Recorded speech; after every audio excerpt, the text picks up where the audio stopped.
Durante o almoço, meu filho olhou nos meus olhos e disse: "A casa é nossa por direito. Você já viveu o suficiente aqui."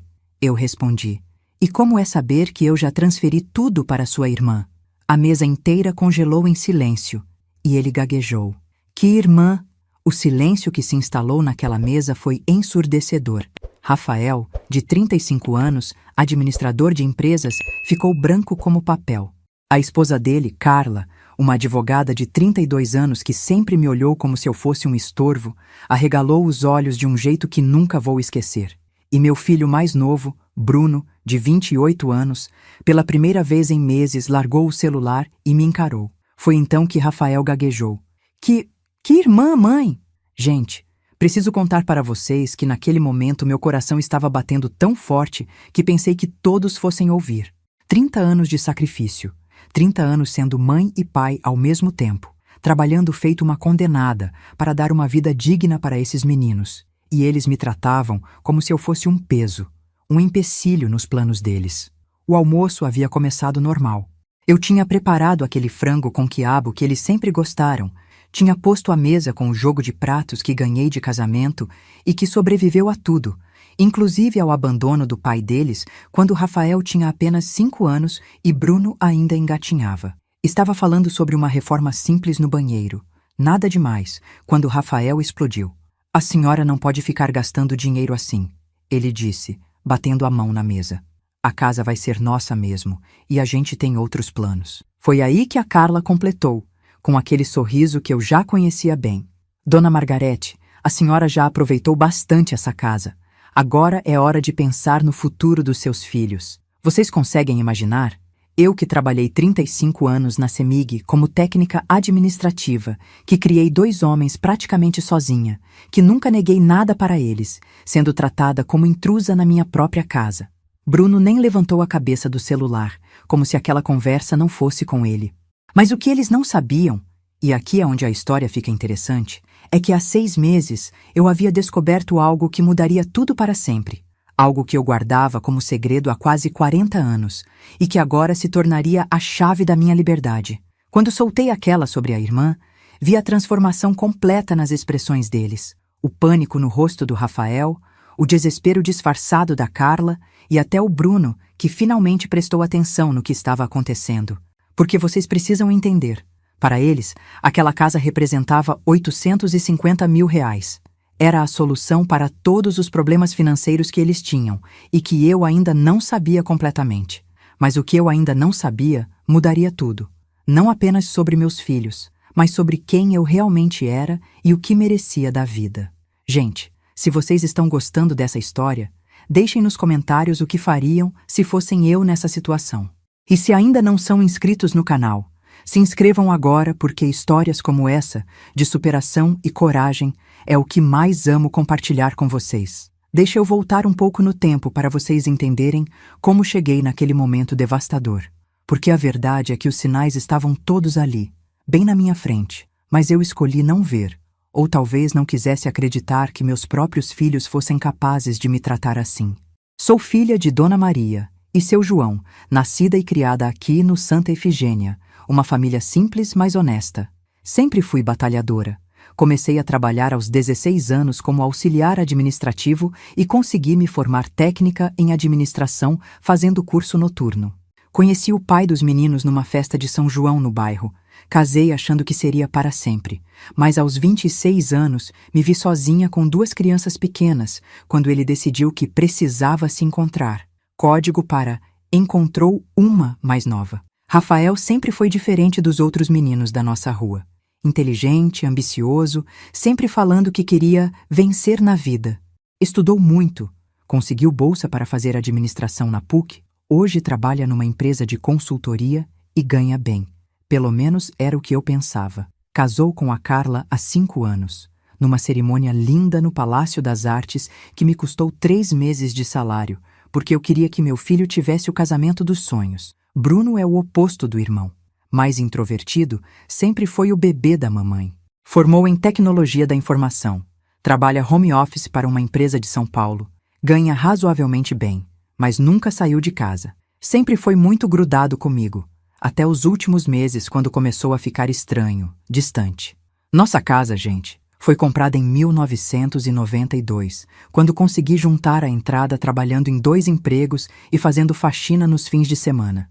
Um sobrado simples de 3 quartos no Padre Eustáquio, que na época era um bairro mais popular, mas que hoje virou área nobre. Eu sempre disse para os meninos que seria deles, mas nunca imaginei que isso viraria pressão para me expulsar da minha própria casa. Os primeiros sinais começaram há uns 6 meses. Lembro que era uma sexta-feira à noite, quando cheguei da farmácia e encontrei Rafael e Carla sussurrando na cozinha. Quando me viram, pararam de conversar na hora e mudaram de assunto rapidamente. Achei estranho, mas não dei importância. Depois começaram as visitas mais frequentes. Todo domingo eles apareciam para almoçar, coisa que não faziam há anos. No começo fiquei feliz, que mãe não fica quando os filhos dão mais atenção. Mas logo percebi que as conversas sempre chegavam no mesmo ponto. Mãe, a casa está muito grande para a senhora. Dona Margarete, a senhora não acha perigoso morar numa casa de 2 andares na sua idade? Seria mais prático fazer a transferência logo, para evitar problemas de inventário. O estranho é que quanto mais eles falavam sobre eu sair de casa, mais eu me agarrava às lembranças boas. Lembrava do Natal de 1995, quando consegui comprar aquela árvore linda que eles queriam, dos aniversários na sala de jantar, com bolo caseiro e refrigerante, das noites que ficava acordada quando eles estavam doentes, cuidando com carinho de mãe. Comecei a justificar o comportamento deles na minha cabeça. Eles estão preocupados comigo, eu pensava. É natural que queiram cuidar da mãe. Até quando Carla começou a trazer folhetos de residências para a 3ª idade, eu tentei ver como cuidado, não como pressão. Bruno, que sempre foi meu companheiro, começou a concordar com tudo que o irmão falava. Mãe, talvez eles tenham razão, ele disse uma noite, sem nem levantar os olhos do computador. A senhora podia morar num lugar menor, mais fácil de cuidar. Foi numa terça-feira, 22 de setembro, que tudo começou a ficar claro. Estava indo buscar um remédio na farmácia quando vi um carro parado na frente de casa. Um homem de terno tirando fotos da fachada. Quando perguntei o que ele estava fazendo, ele disse que era corretor de imóveis e tinha sido chamado para fazer uma avaliação. Naquela noite, confrontei Rafael. Ele disse que era só por curiosidade para saber quanto a casa valia caso um dia precisasse vender. Mas eu vi algo nos olhos dele que não gostei.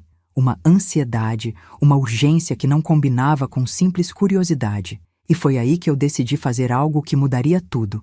Contratei alguém para investigar o que realmente estava acontecendo. O que eu vou contar agora para vocês foi a fase mais dolorosa e ao mesmo tempo mais reveladora da minha vida. Porque descobrir que seus próprios filhos estão tramando contra você é uma dor que não tem nome. Mas descobrir uma verdade que você escondeu por 40 anos pode ser a sua salvação. Na quarta-feira seguinte, àquele episódio do corretor, fui até o centro de Belo Horizonte procurar seu Antônio Ferreira, um detetive particular aposentado da Polícia Civil que uma colega da CEMIG havia me indicado. O escritório dele era numa sala pequena na Rua da Bahia, meio bagunçado, cheio de pastas e papéis, mas seus olhos tinham aquela seriedade de quem já viu muita coisa na vida. Dona Margarete, ele disse depois que contei toda a história. A senhora quer mesmo saber a verdade? Porque às vezes a verdade machuca mais que a mentira. Eu olhei para aquele homem de 60 e poucos anos, cabelos grisalhos, com cara de quem conhecia a natureza humana melhor que qualquer psicólogo, e disse: Seu Antônio, eu criei 2 filhos sozinha. Trabalhei 35 anos para dar uma vida digna para eles. Se eles estão tramando alguma coisa contra mim, eu preciso saber. O primeiro relatório chegou uma semana depois, numa envelope pardo que eu abri com as mãos tremendo na cozinha de casa. A primeira descoberta me deixou com as pernas bambas. Rafael havia procurado não um, mas 3 corretores diferentes nos últimos 2 meses para avaliar minha casa. Em todos os lugares, ele se apresentou como o filho que estava cuidando do inventário da mãe, como se eu já tivesse morto. O valor que eles tinham calculado me chocou: R$850 mil. Gente, eu jamais imaginei que nossa casa simples valesse tanto dinheiro. O bairro Padre Eustáquio tinha se valorizado de um jeito impressionante, E nossa rua, que antes era considerada periferia, agora estava sendo procurada por pessoas de classe média alta que queriam morar perto do centro, mas num lugar mais tranquilo. Mas a segunda descoberta foi a que me fez entender a urgência deles. Carla estava endividada até o pescoço. 120 mil reais em cartões de crédito, financiamentos e empréstimos que ela havia feito escondido até do próprio marido. A advogada bem-sucedida, que sempre ostentou roupas caras e carros novos, estava na verdade afundada em dívidas. E Rafael não fazia ideia da real situação financeira da própria esposa. O seu Antônio me mostrou extratos bancários, comprovantes de empréstimos, tudo documentado. Carla estava pagando juros sobre juros e a situação estava insustentável. Para ela, minha casa não era herança. Era a única salvação para não ter o nome sujo na praça e perder o padrão de vida que ostentava. Dona Margarete, seu Antônio me explicou naquele dia chuvoso de outubro, sua nora está desesperada. Gente desesperada faz qualquer coisa. E seu filho está sendo manipulado sem nem perceber.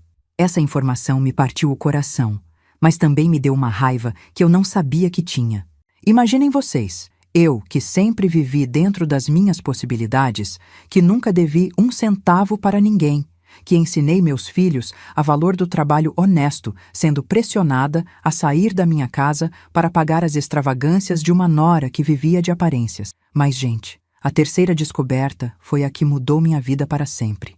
E aqui eu preciso voltar no tempo para contar uma história que guardei como segredo por 40 anos. Em 1985, eu tinha apenas 19 anos quando descobri que estava grávida. O pai era um rapaz que conheci numa festa, filho de família de classe média do Lourdes, que quando soube da gravidez, simplesmente desapareceu da minha vida. Meus pais, seu João e Dona Maria, ficaram desesperados. Naquela época, ser mãe solteira ainda era um estigma terrível, principalmente numa família simples como a nossa. Depois de muita conversa, lágrimas e noites sem dormir, decidimos que o melhor seria dar a criança para adoção. Havia um casal médico que não podia ter filhos e estava desesperado para adotar um bebê. Através da Igreja do Rosário, onde minha família sempre frequentou, fizemos todo o processo legal. No dia 5 de junho de 1985, numa manhã de inverno que nunca vou esquecer, nasceu Ana Carolina. Eu segurei minha filha por exatos 15 minutos, antes de entregá-la para o casal que seria sua nova família. Foram os 15 minutos mais dolorosos e mais mágicos da minha vida.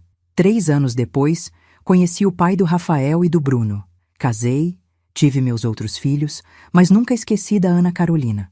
Era uma dor constante no peito, uma sensação de incompletude que eu carregava todos os dias, mas que aprendi a conviver porque achava que era o melhor para ela. Quando seu Antônio me entregou aquele relatório sobre meus filhos, eu desabafei sobre essa história. E foi aí que ele me fez uma pergunta que mudou tudo. A senhora não tem curiosidade de saber como ela está hoje? Gente, vocês não têm noção do que passava na minha cabeça naquele momento. 40 anos guardando um segredo, 40 anos me perguntando se tinha feito a escolha certa, se minha filha estava bem, se ela pensava em mim alguma vez. E agora, aos 63 anos, descobrindo que meus filhos criados queriam me expulsar de casa, surgiu a possibilidade de reencontrar a filha que dei. Seu Antônio, eu disse com a voz tremendo. Será que ela gostaria de me conhecer? O processo de localizar Ana Carolina levou 3 semanas. 3 semanas que foram uma montanha-russa emocional. Durante o dia, eu fazia minha vida normal. Cozinhava para os meninos, assistia a minha novela, cuidava da casa. Mas à noite, quando estava sozinha no meu quarto, eu ficava imaginando como seria o reencontro, se ela me odiava, se havia me perdoado. Descobrimos que Ana Carolina Silva Santos, hoje com 40 anos, era médica pediatra, formada pela UFMG, especializada em cardiologia infantil. Casada com Marcos, um engenheiro civil, mãe de 2 filhos lindos, Luísa, de 15 anos, e Pedro, de 12. Moravam numa casa bonita em Nova Lima, e ela trabalhava no Hospital das Clínicas e tinha um consultório particular no Sion. Quando seu Antônio me trouxe as primeiras fotos dela, eu desabei em lágrimas ali mesmo no escritório dele. Era como se estivesse olhando para mim mesma aos 40 anos. O mesmo formato do rosto, o mesmo jeito de sorrir. Até a postura era parecida. Minha filha havia se tornado uma mulher linda, bem-sucedida e aparentemente feliz. Dona Margarete, seu Antônio disse naquele dia, eu já conversei discretamente com uma amiga dela. Ana Carolina sempre soube que foi adotada e sempre teve curiosidade de conhecer a mãe biológica. Os pais adotivos dela foram maravilhosos, nunca esconderam nada, e ela os ama muito, mas ela sempre se perguntou sobre a senhora. Eu senti como se o coração fosse explodir no peito. Minha filha queria me conhecer. Depois de 40 anos, finalmente ia poder explicar para ela que a entrega não foi abandono, foi amor. Foi o sacrifício mais doloroso que uma mãe pode fazer. Abrir mão do próprio filho para dar a ele uma vida melhor. O primeiro encontro foi marcado para um sábado de manhã, no Café com Letras do Savassi. Escolhemos um lugar público, neutro, onde eu pudesse sair se ficasse muito emocionada. Passei a semana inteira sem conseguir comer direito, sem conseguir dormir, ensaiando na minha cabeça o que ia falar para ela. Quando cheguei ao café, 10 minutos antes do horário marcado, meu coração estava batendo tão forte que pensei que fosse desmaiar. E então, ela entrou.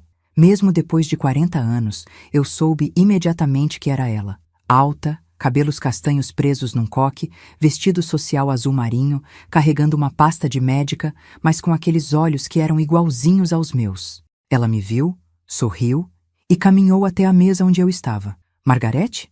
Ela perguntou. E a voz dela tinha a mesma doçura que eu imaginava durante todos esses anos. Ana Carolina. Eu consegui falar, me levantando da cadeira com as pernas tremendo. E então aconteceu algo que eu nunca vou esquecer. Ela me abraçou, um abraço longo, apertado, de quem estava esperando por aquele momento há uma vida inteira. Eu senti o perfume dela, senti o calor do corpo dela, e naquele momento toda a dor de 40 anos se dissolveu. Eu sempre quis conhecer você, ela sussurrou no meu ouvido. Sempre soube que você tomou a decisão mais difícil que uma mãe pode tomar por amor. Ficamos 3 horas naquele café conversando.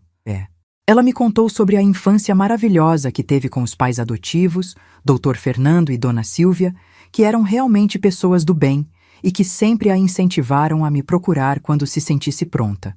Me falou sobre os estudos, sobre como escolheu medicina porque queria cuidar de crianças, sobre o marido, sobre os filhos, e eu contei para ela sobre minha vida, sobre os outros filhos, sobre ter criado ele sozinha, sobre o trabalho na CEMIG, sobre a casa que comprei com tanto sacrifício.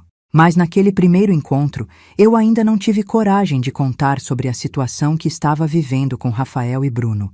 Durante esse tempo todo, em casa, a pressão estava aumentando. Rafael começou a trazer amigos advogados para jantar, que casualmente tocavam no assunto de heranças e transferências. Dona Margarete, um deles disse numa quinta-feira, a senhora sabia que transferir o imóvel em vida evita muita dor de cabeça no futuro?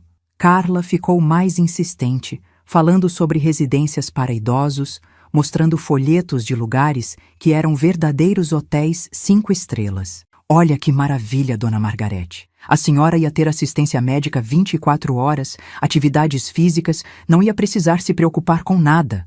Bruno, meu bebê, meu companheiro de todas as horas, começou a concordar com tudo.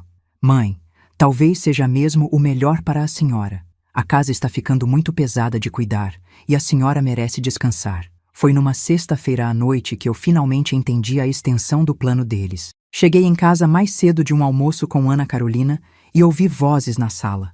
Me aproximei devagar e escutei uma conversa que gelou meu sangue. A gente precisa acelerar isso, Rafael. Era a voz da Carla. Estou com o nome na Serasa, e se não quitar essas dívidas até dezembro, vou perder tudo. Calma, amor, Rafael respondia. Já conversei com o Dr. Henrique. Ele disse que o processo de interdição é rápido quando a pessoa está começando a mostrar sinais de senilidade. Interdição? Bruno perguntou assustado. Mano, Rafael explicava como se estivesse falando sobre o tempo.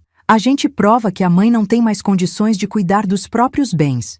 O juiz nomeia a gente como curadores, e aí podemos vender a casa e resolver os problemas da Carla. Depois colocamos ela num asilo bom, e ainda sobra dinheiro para investir. Eu segurei na parede para não cair. Meus próprios filhos estavam planejando me internar à força para roubar minha casa. O Rafael que eu criei, que eu eduquei, que eu ensinei a diferença entre certo e errado, estava planejando me destruir por causa de dinheiro que nem era dele. Bruno ainda tinha um resto de consciência. Cara, mas isso não é meio pesado? A mãe sempre foi boa com a gente. Bruno, Carla falou com aquela voz doce que eu já conhecia bem. Sua mãe já viveu. Ela tem 63 anos, aproveitou a vida dela. Agora é a nossa vez de aproveitar, e ela vai estar bem cuidada no asilo. Naquela noite eu não consegui dormir. Fiquei deitada na cama pensando em como havia falhado como mãe, como havia criado 2 homens capazes de tamanha frieza, mas também pensando em Ana Carolina, na filha que havia reencontrado, na segunda chance que a vida estava me dando. Na manhã seguinte, liguei para seu Antônio e contei sobre a conversa que tinha escutado. Ele ficou revoltado. Dona Margarete, isso que eles estão planejando é um crime. Interdição fraudulenta, apropriação indébita, várias coisas. A senhora quer que eu grave uma conversa deles? Não, seu Antônio. Eu respondi com uma calma que não sabia que tinha. Eu tenho um plano melhor. E foi aí que eu decidi fazer a coisa mais corajosa da minha vida. Contar toda a verdade para Ana Carolina e pedir sua ajuda. Porque às vezes, gente, a família que escolhemos é mais forte que a família que criamos. No encontro seguinte com minha filha, num domingo de manhã no Parque das Mangabeiras, contei tudo. Sobre as dívidas da Carla, sobre o plano de interdição, sobre como meus filhos queriam me internar para roubar minha casa. Ana Carolina ficou horrorizada. Mãe, ela disse, e foi a primeira vez que me chamou de mãe. Você não pode permitir isso. Você tem que se proteger. Mas como, filha? Eles são meus filhos. Não, Ana Carolina falou com uma firmeza que me impressionou. Filhos não fazem isso com a mãe. Filhos protegem, cuidam, amam. O que eles estão fazendo é abuso. Foi então que ela me fez uma proposta que mudaria tudo. Por que você não transfere a casa para o meu nome? Você continua morando lá ou vem morar comigo se preferir. Mas eles não podem mais te pressionar. A princípio eu recusei. Não era justo colocar Ana Carolina no meio daquela confusão. Ela tinha sua vida, sua família. Não precisava dos meus problemas. Mas ela insistiu. Mãe, você me deu a vida 2 vezes. Uma quando me gerou, outra quando tomou a decisão mais difícil do mundo para me dar uma chance melhor. Agora é minha vez de cuidar de você. Naquela tarde, ela me levou ao escritório do advogado dela, Dr. Ricardo Mendes, um homem sério e competente, que ficou indignado quando soube da história toda. Dona Margarete, ele disse, o que seus filhos estão planejando é crime. E a transferência da casa para Ana Carolina é perfeitamente legal. Você está em pleno uso das suas faculdades mentais e tem o direito de dispor dos seus bens como quiser. Uma semana depois, na mais absoluta discrição, a casa foi transferida para o nome de Ana Carolina Silva Santos. Eu continuaria morando lá pelo tempo que quisesse, mas legalmente a casa agora era dela. E meus queridos filhos nem desconfiavam do que estava acontecendo. Durante esse tempo todo, eu continuei representando o papel da velhinha confusa que estava sendo convencida pelos filhos. Fingia considerar a proposta deles, fazia perguntas sobre asilos, deixava eles pensarem que estavam me manipulando com sucesso. Ana Carolina ficava impressionada com minha capacidade de atuar. Mãe, você perdeu a vocação de atriz, ela brincava. E pela primeira vez em meses, eu estava rindo de verdade, planejando minha vingança justa contra quem havia me traído. Se essa história está mexendo com vocês tanto quanto mexeu comigo, deixem nos comentários o que fariam se descobrissem um plano desses na própria família. Vocês teriam coragem de enfrentar os próprios filhos? Porque o que vem a seguir foi ainda mais intenso.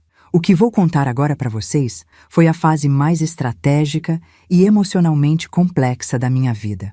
Porque uma coisa é descobrir que seus filhos estão tramando contra você, outra completamente diferente é planejar como vai lidar com isso sem destruir completamente os laços familiares que ainda restam. Nas 3 semanas seguintes àquela transferência silenciosa da casa para Ana Carolina, eu me transformei numa atriz de primeira linha. Todos os dias representava o papel da mãe confusa e manipulável que eles esperavam que eu fosse. Fingia hesitação sobre a transferência da casa. Fazia perguntas sobre asilos como se estivesse realmente considerando a ideia e deixava eles pensarem que estavam me convencendo gradualmente. Será que vocês acham mesmo que seria melhor eu sair daqui? Eu perguntava durante os jantares, com uma voz incerta que não existia mais dentro de mim. Rafael e Carla trocavam aqueles olhares cúmplices que eles achavam que eu não percebia, e ele respondia com aquela paciência forçada. Mãe, é só pensando no seu bem-estar. A casa está muito grande, muito pesada para a senhora cuidar sozinha. Durante esse período, Ana Carolina e eu nos encontrávamos 2 ou 3 vezes por semana. Às vezes era num café no Savassi, outras vezes no consultório dela depois do expediente, e algumas vezes ela vinha me buscar para conhecer melhor Belo Horizonte. Afinal, ela havia crescido em Nova Lima e não conhecia direito os bairros onde eu sempre vivi. Foi numa dessas tardes, caminhando pela Praça da Savassi, que Ana Carolina me fez uma pergunta que mudou completamente minha perspectiva sobre a situação. Mãe, o que você realmente quer que aconteça com Rafael e Bruno depois que descobrirem sobre mim? Parei de andar e olhei para ela. Até aquele momento, eu estava tão focada em me proteger da armadilha que eles haviam preparado que não tinha pensado profundamente sobre o que viria depois. Eu não sei, filha. Só sei que não posso deixar eles me destruírem. Mas você ainda os ama? Ela perguntou, com aquela delicadeza de quem entende que o amor maternal é complexo demais para julgamentos simples. A pergunta me pegou desprevenida. Porque sim, eu ainda amava Rafael e Bruno, mesmo sabendo do que eram capazes. Eles eram meus filhos, eu os havia criado, cuidado quando estavam doentes, comemorado cada conquista. Mas agora também sabia que esse amor havia se tornado tóxico, que eles estavam aproveitando dele para me manipular. Amo, eu respondi depois de um longo silêncio. Mas aprendi que amar não significa aceitar ser destruída. E talvez a única forma de salvá-los seja deixando eles entenderem as consequências das próprias escolhas. Foi Ana Carolina quem sugeriu que, antes do confronto final, eu tentasse dar uma última chance para eles. Mãe, que tal você conversar com Bruno separadamente? Ele parece menos envolvido no plano da Carla. Talvez ele ainda tenha salvação. A ideia me interessou. Bruno sempre foi o mais sensível dos dois, o que ficava do meu lado quando o pai ia embora de casa brigado, o que me ajudava na cozinha quando era pequeno. Se havia alguém que poderia voltar atrás nessa loucura toda, seria ele. Escolhi uma sexta-feira à noite para conversar com Bruno. Rafael tinha saído para um happy hour com colegas de trabalho e aproveitei que estávamos sozinhos vendo televisão na sala para tocar no assunto. Bruno, eu comecei, desligando a TV e me virando para ele no sofá. Posso te fazer uma pergunta honesta? Ele levantou os olhos do celular pela primeira vez na noite e me olhou com uma expressão meio desconfiada. Claro, mãe. Você realmente acha que eu deveria sair dessa casa? Houve um silêncio longo. Vi a luta interna nos olhos dele, a tentativa de conciliar o que achava certo com a pressão que estava recebendo do irmão mais velho. Finalmente, ele suspirou. Mãe, é que a casa é muito grande mesmo. E o Rafael tem razão quando diz que seria mais prático fazer a transferência logo. Mais prático para quem, filho? A pergunta o pegou desprevenido. Ele ficou vermelho, gaguejou um pouco, e eu percebi que ele sabia exatamente do que eu estava falando. Para todo mundo, né? Para a senhora também. Bruno, eu disse, colocando a mão no braço dele. Você sabe das dívidas da Carla? A reação dele me disse tudo. Os olhos arregalaram. A cor sumiu do rosto e ele ficou uns 10 segundos sem conseguir falar. Que dívidas, mãe? 120 mil reais, eu disse calmamente. Em cartões de crédito e financiamentos. Ela está desesperada, filho, e está usando seu irmão para resolver os problemas dela às minhas custas. Bruno ficou em choque. Levantou do sofá, começou a andar de um lado para outro da sala, passando as mãos no cabelo. Mãe, como a senhora sabe disso? Não importa como eu sei. Importa que agora você sabe também. A pergunta é, o que você vai fazer com essa informação?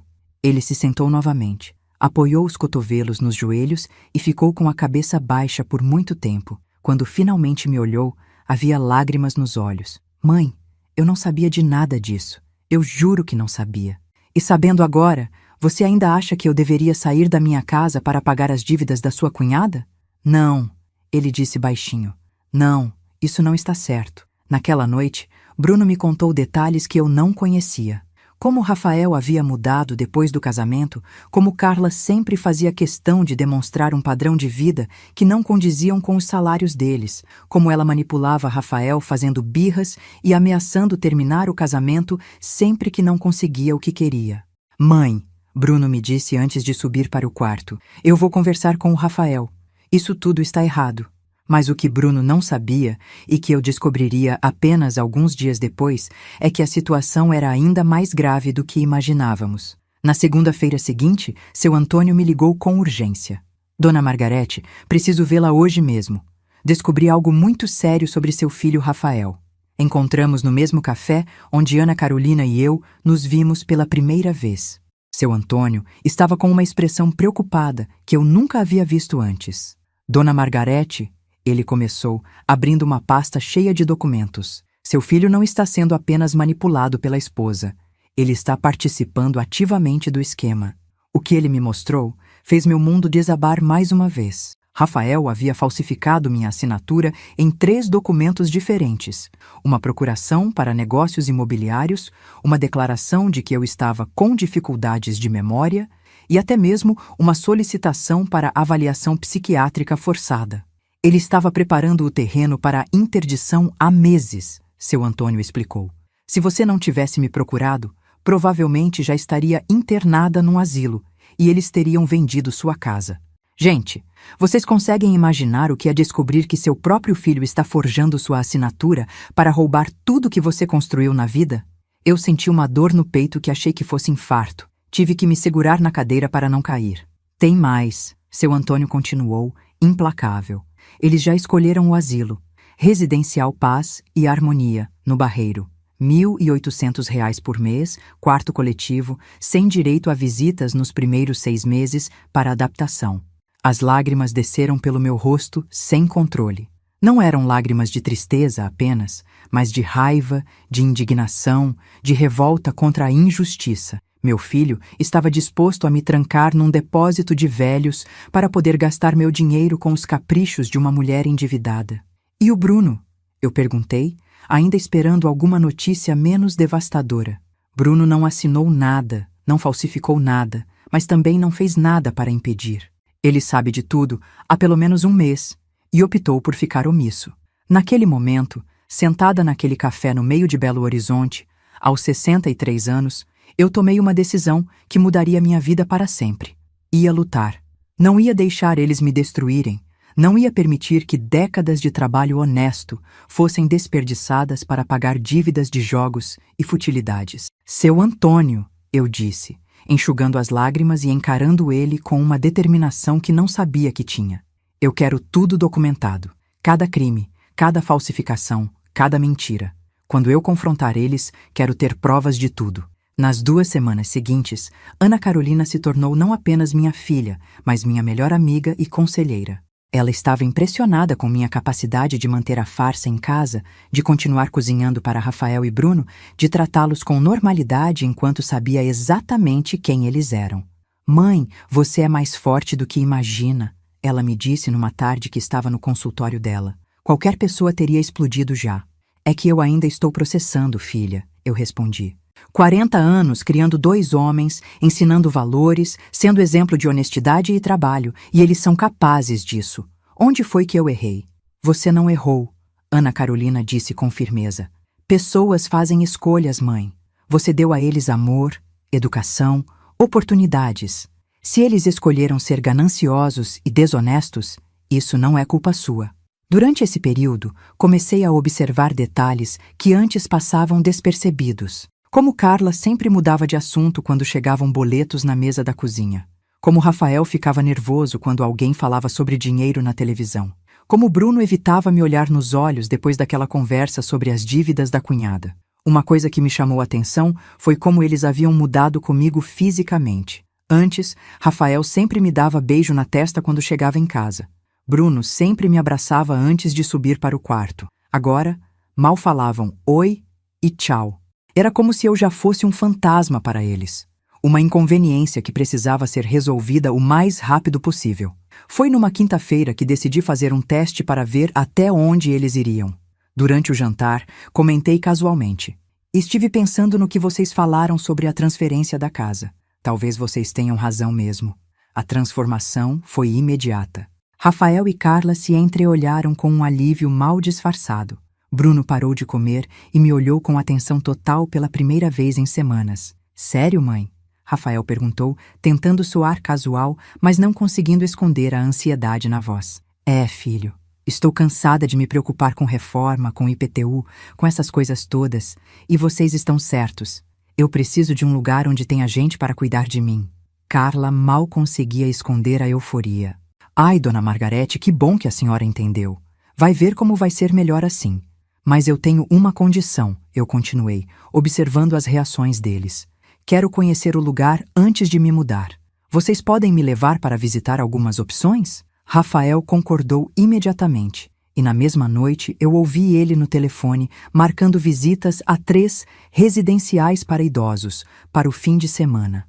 A rapidez com que eles se movimentaram me fez entender que tudo já estava planejado há muito tempo. No sábado de manhã, Rafael, Carla e eu saímos para conhecer as opções. O primeiro lugar que visitamos era exatamente o que seu Antônio havia mencionado: Residencial Paz e Harmonia, no Barreiro. Um prédio velho, mal cuidado, com cheiro de remédio e desinfetante. Os quartos eram minúsculos, com 3 camas cada um, e a maioria dos idosos que vi lá tinha aquele olhar vazio de quem havia desistido da vida. Que tal, mãe? Rafael perguntou com um entusiasmo forçado. Parece um lugar tranquilo, né? Eu olhei ao redor. Para as paredes descascadas, para os idosos abandonados nas cadeiras de rodas no corredor, para a comida que parecia lavagem, e disse: parece ótimo, filho, bem acolhedor. A ironia passou completamente despercebida por eles, que ficaram visivelmente aliviados com minha aprovação. Durante o caminho de volta para casa, Carla não conseguiu se controlar. Dona Margarete, quando a senhora está pensando em se mudar? Porque a gente pode ajudar com a mudança, organizar tudo direitinho. Bem, eu estava pensando, que tal depois do Natal? Assim posso passar as festividades em casa e começar o ano novo numa fase nova da vida. Rafael ficou claramente desapontado. Faltavam ainda 2 meses para o Natal, mas não disse nada. Carla forçou um sorriso e concordou que seria uma boa ideia. Mas, gente, o que eles não sabiam é que eu estava apenas ganhando tempo para planejar o confronto final, porque tinha decidido que ia desmascarar eles num momento que deixasse bem claro quem eram realmente. Naquela semana, Ana Carolina me levou para conhecer a família dela. Marcos, o marido, se mostrou um homem gentil e respeitoso, que me tratou com carinho genuíno desde o primeiro momento. Luísa e Pedro, meus netos que eu conhecia pela primeira vez aos 15 e 12 anos respectivamente, me receberam com uma curiosidade natural e uma aceitação que me emocionou. Vovó Margarete, Pedro me disse no primeiro almoço na casa deles: mamãe disse que você trabalhou na CEMIG. Isso é muito legal. Meu amigo da escola disse que quem trabalha lá é muito inteligente. Luísa, mais madura, fez perguntas sobre minha vida, sobre como era BH quando eu era jovem, sobre meu trabalho. Pela primeira vez em meses, eu me senti valorizada, respeitada, amada de verdade. Durante sobremesa, Ana Carolina fez uma proposta que mudaria tudo. Mãe, por que você não vem morar aqui com a gente? A casa é grande, tem um quarto que seria perfeito para você. E adoraríamos ter sua companhia. Marcos concordou imediatamente. Seria um prazer, dona Margarete. A casa fica mais alegre com família. Eu fiquei emocionada com o convite, mas expliquei que primeiro precisava resolver a situação com Rafael e Bruno. Não posso simplesmente sumir sem dar satisfações. Eles são meus filhos, mesmo com todos os problemas. Claro, Ana Carolina entendeu. Mas saiba que aqui você tem um lar para sempre.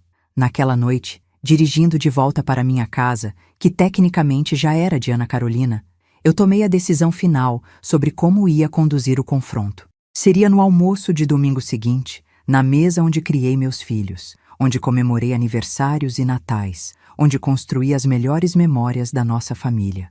Na sexta-feira anterior ao confronto, fiz questão de cozinhar o prato favorito de Rafael, frango com quiabo, e de Bruno, torta de frango. Queria que fosse uma refeição especial, porque seria provavelmente a última vez que estaríamos todos juntos como família. Seu Antônio me entregou uma pasta com todas as evidências organizadas, as falsificações de assinatura, Os documentos sobre as dívidas da Carla, as fotos dos asilos, os registros das consultas a corretores de imóveis. Tudo o que eu precisava para provar cada palavra que ia dizer. Ana Carolina veio me visitar no sábado à noite para me dar força moral.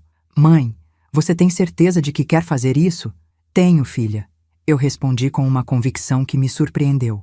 Eles precisam entender que ações têm consequências, e eu preciso me libertar dessa situação antes que ela me destrua completamente. E se eles não aceitar bem? Então vai ser a prova final de quem eles realmente são. Naquela noite, pela última vez, dormi na minha cama como proprietária oficial da casa, sabendo que no dia seguinte tudo mudaria para sempre. Mas pela primeira vez em meses, dormi em paz, porque sabia que tinha feito as escolhas certas. Se vocês estivessem na minha situação, teriam coragem de enfrentar os próprios filhos dessa forma? Às vezes a verdade dói, mas é a única forma de nos libertarmos das mentiras que outros constroem ao nosso redor. Deixem nos comentários o que vocês fariam. O dia do acerto de contas estava chegando. Domingo, 15 de março. Era exatamente meio-dia quando comecei a preparar aquele que seria o último almoço de domingo da nossa família, como eu sempre conheci. O cheiro do frango com quiabo se espalhava pela casa, misturado com o aroma do arroz soltinho e da farofa caprichada que eu sempre fazia para esses momentos especiais. Gente, vocês não têm noção de como meu coração estava disparado naquela manhã. Era uma mistura de nervosismo, expectativa e uma estranha sensação de alívio, como se finalmente fosse poder tirar um peso enorme das costas depois de carregar ele por meses. Rafael chegou pontualmente ao 12:30 com Carla, como sempre faziam aos domingos. Ela estava especialmente animada, provavelmente pensando que em poucas semanas estaria livre das dívidas e morando na minha casa. Bruno desceu do quarto alguns minutos depois, ainda de pijama, mexendo no celular como se nada especial estivesse acontecendo. Oi, mãe, Rafael me disse, dando um beijinho mecânico no rosto. Que cheiro bom! Frango com quiabo, né? Sim, filho, eu respondi, sorrindo como sempre fazia. O seu favorito. E fiz torta de frango também para o Bruno. Carla se acomodou na mesa como se fosse dona da casa, ajeitando os cabelos e comentando sobre o tempo. Que dia lindo, né, dona Margarete? Perfeito para pensar em mudanças de vida. Eu fingi não entender a indireta e terminei de servir a mesa. Coloquei os pratos nos lugares de sempre, Rafael à minha direita, Bruno à esquerda, Carla ao lado do marido.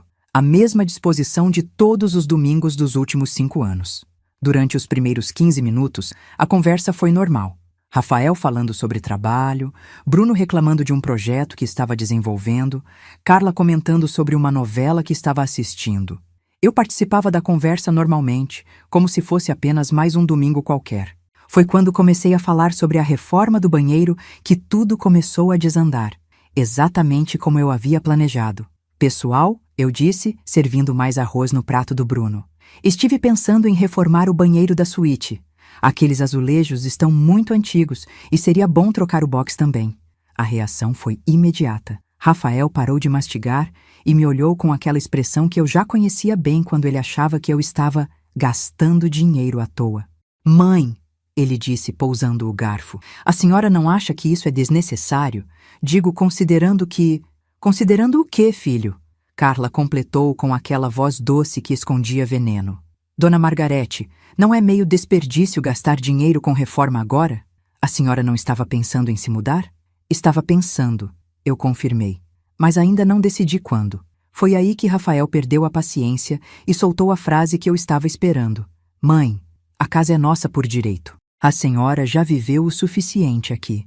O silêncio que se instalou na mesa foi exatamente como eu lembrava. Mas dessa vez, ao invés de sentir dor, eu senti uma calma estranha, uma sensação de poder que nunca tinha experimentado antes.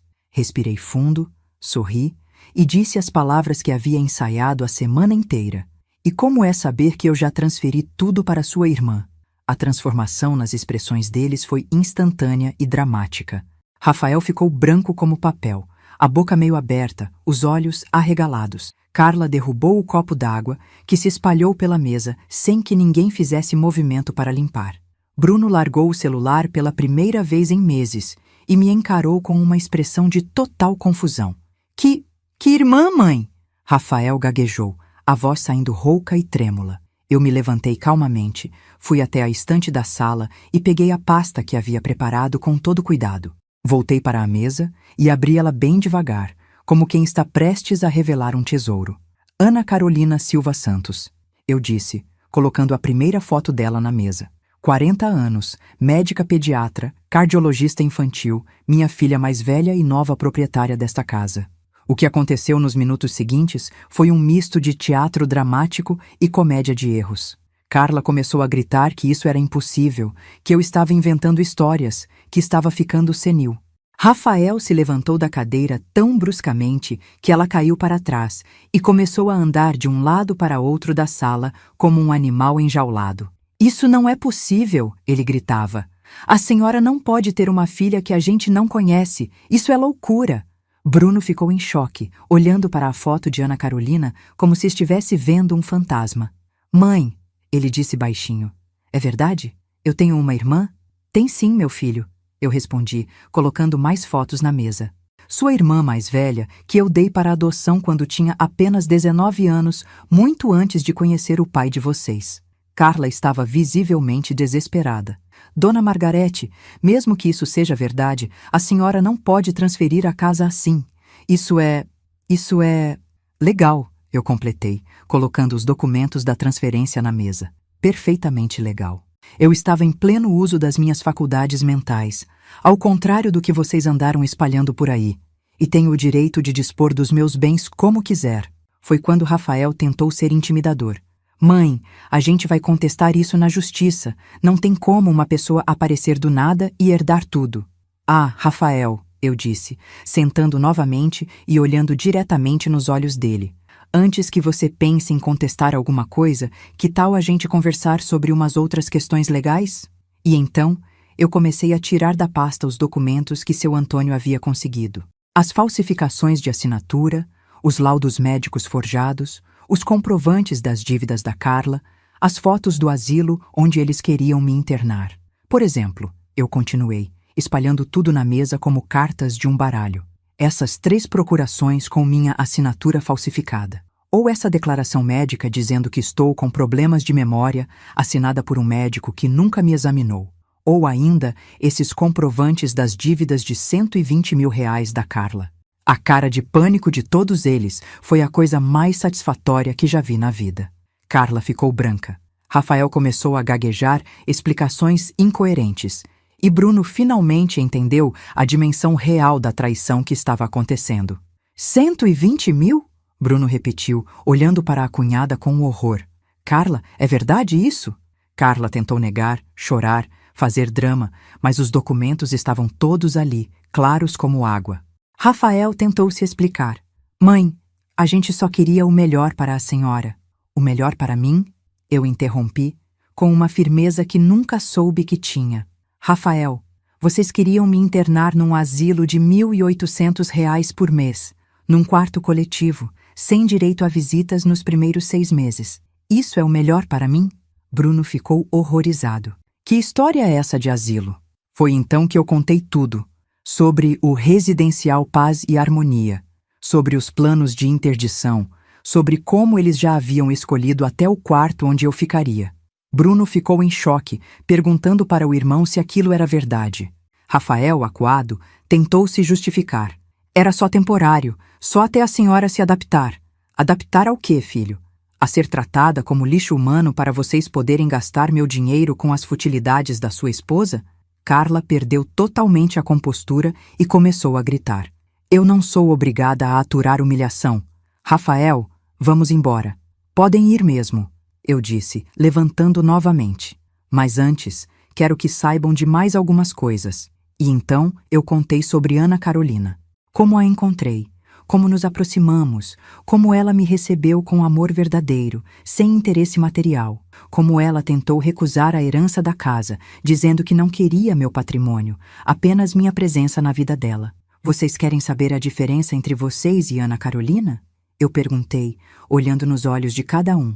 Ela me convidou para morar na casa dela como família. Vocês queriam me trancar num depósito de velhos para roubarem minha casa. Ela me trata com carinho e respeito. Vocês me tratam como empecilho. Ela valoriza minha experiência e sabedoria. Vocês fingem que eu sou senil para conseguirem o que querem. Bruno começou a chorar. Mãe, eu não sabia de nada disso do asilo. Eu juro que não sabia. Bruno, meu filho, eu disse, colocando a mão no rosto dele. Você pode não ter participado diretamente, mas você sabia das dívidas da Carla há 1 mês e não me contou. Você escolheu ficar omisso enquanto eles planejavam me destruir. Rafael fez uma última tentativa desesperada. Mãe, a gente pode conversar sobre isso. Não precisa ser assim. A gente pode... Pode o quê, Rafael? Me dar uma mesadinha para eu ficar quieta no asilo? Me visitar uma vez por mês para aliviar a consciência? Carla estava tendo uma crise de nervos, falando que tinha dívidas, que precisavam da casa, que não era justo. Foi quando eu joguei a bomba final. Carla, suas dívidas não são problema meu. Você gastou R$120 mil em bobagens, apostas online, compras compulsivas, viagens que não podia pagar. Agora vai ter que trabalhar para quitar, como qualquer pessoa honesta faria. A revelação sobre as apostas online deixou até o Rafael em choque. Aparentemente, nem ele sabia dessa parte das dívidas da esposa. Apostas? Rafael perguntou, olhando para Carla como se estivesse vendo ela pela primeira vez. Carla, você me disse que eram só uns cartões de crédito. Foi quando a verdade toda veio à tona. Entre lágrimas e gritos, Carla confessou que havia perdido mais de R$80 mil em sites de apostas online, que havia mentido para Rafael sobre as dívidas, que estava desesperada porque os credores estavam ameaçando colocar o nome dela na justiça. Por isso você queria tanto essa casa, eu disse, olhando para ela com uma mistura de pena e nojo. Não era ganância comum, era desespero de viciada. Rafael ficou em estado de choque total. Descobrir que a esposa era viciada em apostas, que havia mentido sobre tudo, que havia usado ele para tentar roubar a própria mãe, foi demais para ele processar. Mas, gente, eu ainda não tinha terminado. Peguei a pasta com as últimas evidências e coloquei na mesa. Para finalizar, eu disse, quero que vocês saibam que tudo que fizeram está documentado. Falsificação de documentos, tentativa de interdição fraudulenta, apropriação indébita, são crimes. Não são travessuras de família. O silêncio que se instalou foi ensurdecedor. Rafael estava arrasado. Carla estava em pânico. Bruno estava destruído pela culpa. Vocês têm 30 dias para sair desta casa, eu disse com uma calma que me surpreendeu. Ana Carolina é a nova proprietária, e ela foi muito generosa em dar esse prazo para vocês se organizarem. Foi quando Bruno fez a pergunta que eu estava esperando. Mãe, a senhora não vai nos perdoar? Eu olhei para meu filho mais novo, o que sempre foi mais próximo de mim, e senti uma dor profunda no peito. Bruno, perdoar não significa aceitar ser destruída. Eu perdoo vocês, mas não posso conviver com quem foi capaz de planejar minha destruição. Rafael fez uma última tentativa. E se a gente tentar recomeçar? Mudar? Corrigir os erros? Rafael, eu disse juntando os documentos, vocês tiveram meses para escolher entre fazer o certo e fazer o que queriam. Fizeram a escolha de vocês. Agora vivam com as consequências. Carla saiu da casa chorando e gritando que ia procurar um advogado. Rafael a seguiu, visivelmente destruído pela descoberta de quem havia se casado. Bruno ficou mais alguns minutos tentando se explicar, pedindo desculpas, mas eu mantive minha posição. Meu filho, eu disse abraçando ele pela última vez. Você sempre vai ser meu filho, e eu sempre vou te amar. Mas amor não significa aceitar desrespeito. Quando você crescer como pessoa e entender realmente o que fizeram comigo, talvez a gente possa conversar novamente. Naquela tarde, pela primeira vez em meses, fiquei sozinha em casa em paz. Liguei para Ana Carolina e contei tudo. Ela veio me buscar na mesma noite e eu fui morar na casa dela em Nova Lima. Gente, hoje, 8 meses depois daquele domingo que mudou minha vida, eu moro numa casa linda com uma família que me ama de verdade. Ana Carolina me trata como rainha. Marcos me respeita como sogra querida. Luísa e Pedro me veem como a vovó que sempre quiseram ter.